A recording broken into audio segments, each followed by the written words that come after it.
Hi, I'm Graham Blackburn, and this is Traditional Woodworking by Hand.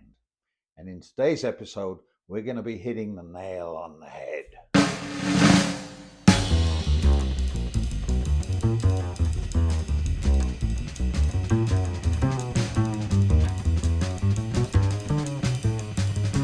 So today's episode is all about the hammer. Everyone knows what a hammer is, but what many people don't realize is how many different kinds of hammers there are. You only have to look at one of the many books that I've written here. This is a book about woodworking hand tools, and turn to the section on hammers, and you'll find that there are pages and pages of all different kinds of hammers. Every trade there ever was had its own special hammer. Now, we don't have time to talk about them all, but today we're going to go through some of the most useful and the commonest hammers that you might want to use in your hand tool wood shop.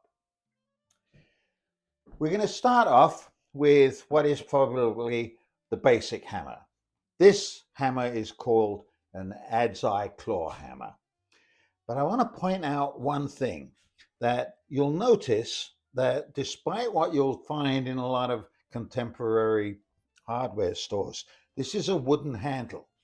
I know that they make metal handles, excuse me, that last a little longer.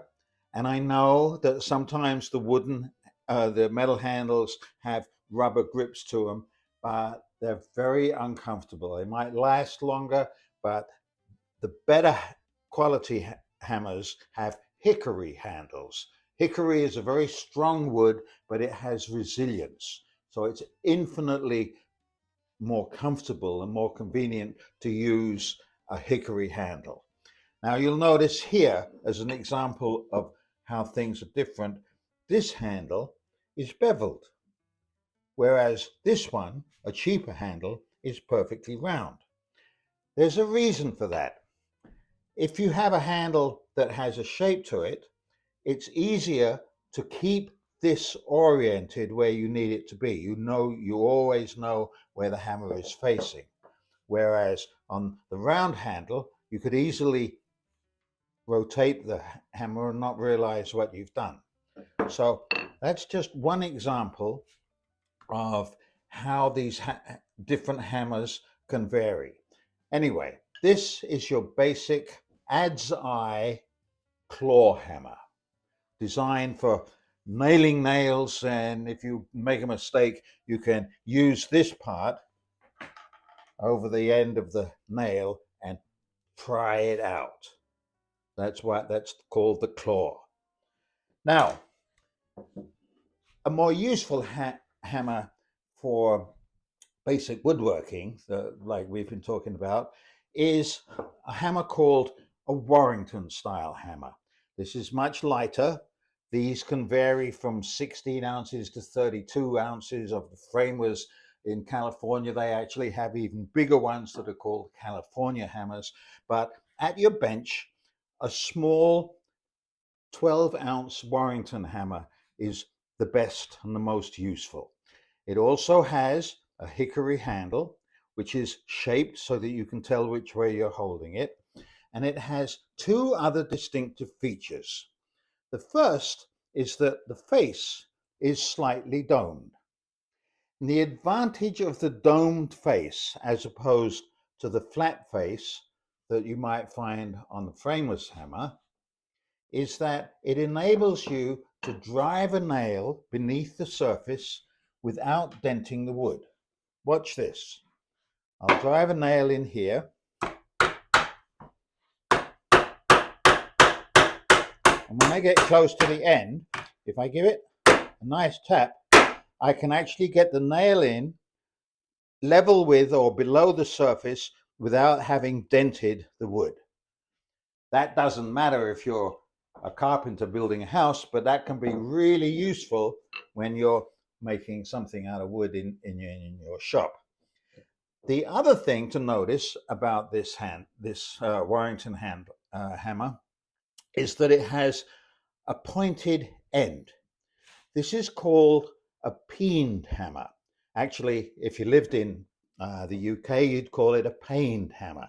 Um, and these come either perfectly round, or they come cross-peened, or they come straight-peened. And the purpose of the peen, especially of the original domed one, is to be able to bend metal. Now, we don't do too much of that in woodworking, but a cross-peen hammer like this is very useful if you want to set nails in, and it gives you a nice convenient way of starting the nail. Now you can hit the nail in. And by the way, notice where I'm holding the hammer. This may seem pretty obvious, but a lot of people will try and do this and completely lose the advantage. You've got much more power, much more action if you use the hammer by holding the end of the haft. That's the proper name for the handle. It's balanced nicely, these hammers. Here's another one that's a cheaper version. Not quite as nice, it's a little lighter, but it still has a slightly domed face, but its peen is nowhere near as nicely made as the professional one. But these are good bench hammers for in your workshop. Now here's another kind of hammer that essentially looks the same, but you'll notice it's much more lightweight. So this is, I like to call this a tack hammer, because it has a nice long handle and it has a sharp peen here, but it's very useful if you're nailing very small things together. As an example of some of the other many different kinds of hammers, here's one that you don't see much today, but this is known as a cobbler's hammer or a shoemaker's hammer.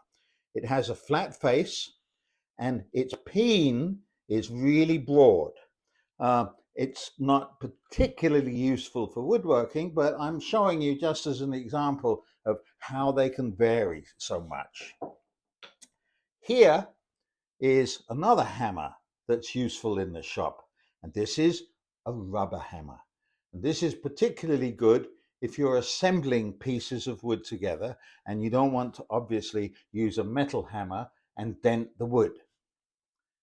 Over here is yet another kind of hammer, and this is actually properly called a hatchet.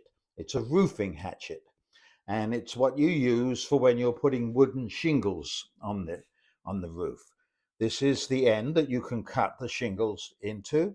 This is a little claw that you can pull nails out that you may have replaced, and this is the face that you can use to nail the shingles in place.